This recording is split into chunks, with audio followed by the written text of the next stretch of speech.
শাকিব খানের নতুন একটা মুভি আসছে চলেছে বরবাদ, তার গানের টিজার অ্যানাউন্স করে দিয়েছে। টিজার বা প্রোমো বলতে পারেন, যে গানের প্রোমো অ্যানাউন্স করে দিয়েছে। প্রোমোটা রিয়াক্ট করবো তার আগে বলে দিই, গানটা আইটেম সং হতে চলেছে এবং গানটাতে আমরা নুসরাত জাহানকে দেখতে পাবো, যারা টলিউড অ্যাক্টর। আর আমাদের শাকিব খান তো আছেই। চলুন গানটা একটু রিয়াক্ট করা যাক। আমি দেখিনি, একসঙ্গে দেখা যাক প্রোমোটা কিরকম করেছে।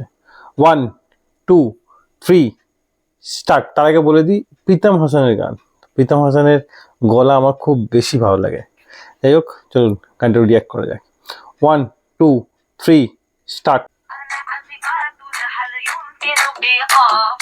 ওকে, ওহো,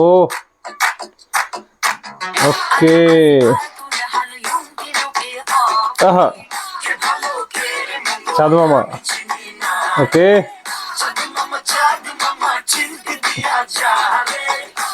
চিমটি দিয়ে যারে, ওকে। তো এখানে 2 লাইন শুনলাম আমরা, চাঁদ মামা চিমটি দিয়ে যারে, কে ভালো কে মন্দ আমি চিনি না রে। প্রীতম হাসানের গলায় আমরা গানটা শুনছি। আর এখানে একটা যে আইটেম সং আমরা প্রতিটা মুভিতে দেখেছি, শাকিব খানের মুভিতে প্রতিটা মুভিতে আমরা আইটেম সং তো দেখি। নুসরাতকে দেখে আমার ভালো লাগছে, কারণ আইটেম সঙ্গে নুসরাতের মানে নুসরাত আর শাকিব খানের কেমিস্ট্রি দেখানো হচ্ছে।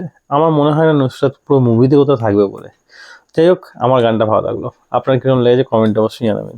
আর 28 তারিখ পুরো গানটা আসতে চলেছে। গানটা একটা অন্য লেভেলের, কিছুটা আরেবিয়ান মনে হয় সামনের দিকে, কিছুটা একটু আরেবিয়ান মনে লাগলো। এবং পুরো পরেরটা হচ্ছে আমাদের প্রীতম হাসানের গলায় গানটা শুনলাম, আমার বেশ ভালো লেগেছে। আপনি গানটার জন্য কতটা এক্সাইটেড কমেন্টে অবশ্যই জানাবেন। 28 মার্চ আসতে চলেছে। আর আমি এই গানটা আমার তো খুব বেশি ভালো লাগলো 2 লাইন, এবং সামনের আরেবিয়ান কিছু ল্যাঙ্গুয়েজ যেটা আমি বুঝতে পারিনি। আপনি যদি বুঝতে পারে থাকেন কমেন্টে অবশ্যই জানাবেন এর মিনিং কি। এই ভিডিও ভালো লাগলে লাইক অবশ্যই দেবেন, এবং আরও ভিডিওতে চ্যানেলটা সাবস্ক্রাইব করে পাশে থাকবে, বেল আইকনটি অবশ্যই বাজিয়ে দেবেন। তাহলে পরের ভিডিওতে ভালো থাকুন, সুস্থ থাকুন। ভিডিও দেখা যায়। ধন্যবাদ, বাই।